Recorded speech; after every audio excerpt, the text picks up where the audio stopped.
hard day's work. That's a sentiment about the American dream that the average person feels, and the average person feels is being lost. It's time we return to government of, by, and for the people, not government of, bought, and paid for by special interests. That, and I want to see the words "Made in America" again, are the two highest, fastest dialing up lines I have ever tested in several years. And regarding tax cuts for the rich, in times like these, millionaires should be given to charity, not getting it.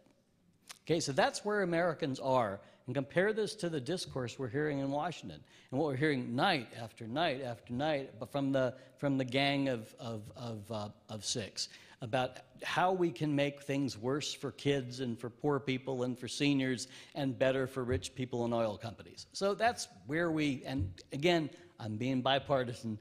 Those six are split three and three, right down the center, and they're feeding from the same troughs. So you want to speak to the center on Medicaid. Try this. By the way, you're about to see some numbers in parentheses that say plus some number. That's the percent of people who preferred this message to a tough budget deficit cutting message on the other side. All right? And you're going to see some very large numbers. This is about Medicaid. This is the program that no one's supposed to talk about, because if you talk about it, it's got poor people and black people and brown people, and white people don't like them. All right? So this is the group. Sorry, I'm just speaking truth. You know, that's just what someone ought to do occasionally in Washington, and that's what First Focus is all about. Has been about speaking about the truths about kids and families. If politicians want to cut somebody's health care, let them start with their own. Whoops, where did that go from? Oh, that was the first one. Notice the plus 76. That beat a tough anti-Medicaid deficit-cutting message by 76 points. If our leaders want to make sure Medicare and Medicaid are financially sound, there's one way to do it, put Americans back to work. So they're paying their premiums again, and let millionaires and big corporations pay their fair taxes so we're not bankrupting the middle class.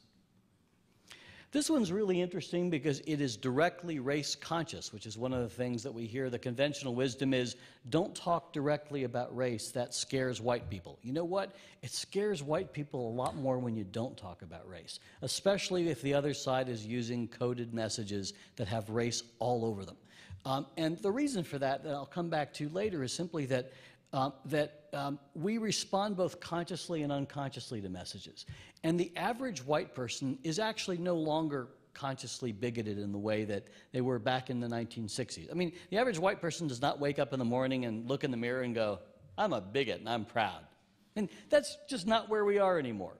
But that's not to say that there aren't lots of unconscious prejudices that do, in fact, kick in.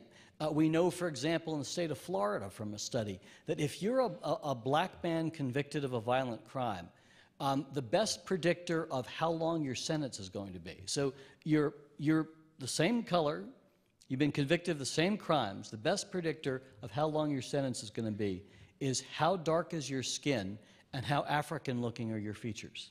All right? Now that's not conscious racism. That isn't some judge. And my guess is that included some black judges too. But the point of it is that's not conscious racism. Someone didn't say, we better put him away for a long time, he's really dark. That's not what happened. It's a completely unconscious process. But if the other side is using those coded racist messages, and which they do with things like Medicaid, with programs like Medicaid, Haley Barber's comment about people driving up in their BMWs to the pharmacy window and saying, oh, I'm sorry, I just don't have enough money to pay for my Medicaid. That sure rings a bell about something about welfare queens driving big Cadillacs that some of us may recall. Again, this is kind of a young group, so many of you probably don't recall where that one came from.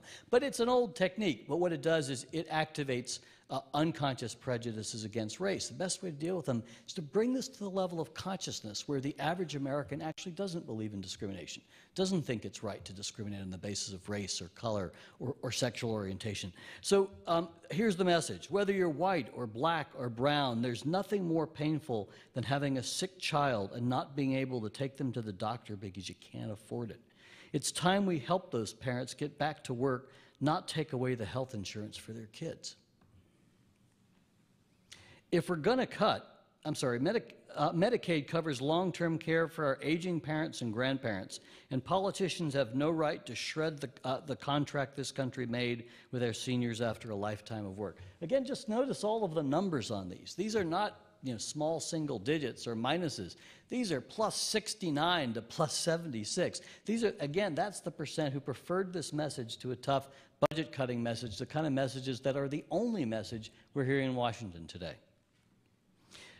If we're going to cut, we should start with the programs that don't work, not the ones that protect ordinary Americans like Medicare and Medicaid. The average American actually does distinguish between government programs that are helpful and government programs they don't consider helpful. That's a really useful piece of information to know, and again, runs against the conventional wisdom.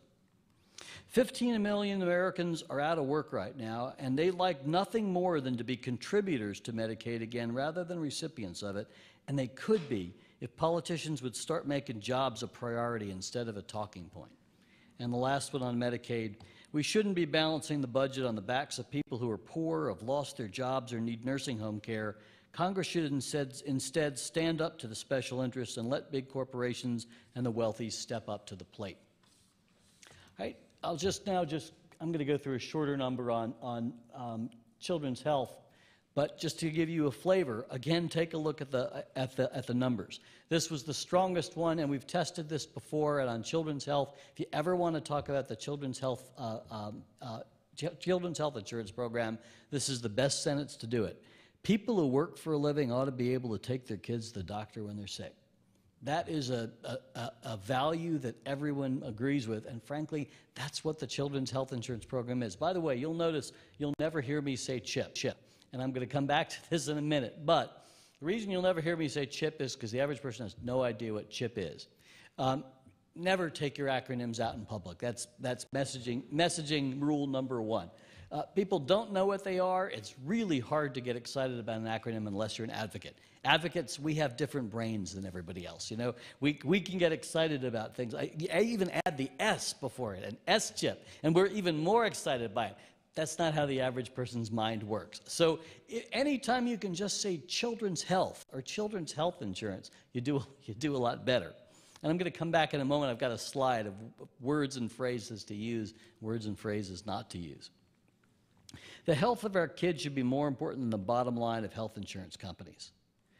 With all the nation building we've done, it's time we did some nation building here at home, starting with protecting the health of our children.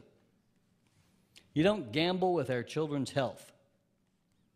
Investing in our children's health is investing in America. When we help children develop and thrive, we're paving the way for our country's next generation of workers and leaders. And you'll notice something about these statements, and that is that they speak to all kinds of values, not just children's health. They speak to patriotism. They speak to America's place in the world. They speak to innovation. They speak to hard work. Speak to all kinds of things that people value other than just children's health, but that are in fact the natural outcomes of children's health and that are compromised when we don't take care of children's health. Children's health insurance couldn't be more important today with so many people unemployed, losing their health insurance, or working longer hours for less money. If we want the 21st century to be the next American century, we have to invest in it, starting with investing in our children's health. I'll just do one more of these. I believe in a family doctor for every family and a pediatrician for every kid. All right, you get the flavor of what it is that Americans are reacting to and what it is that they find compelling. So now what I want to do is to briefly talk about principles of effective messaging on kids and families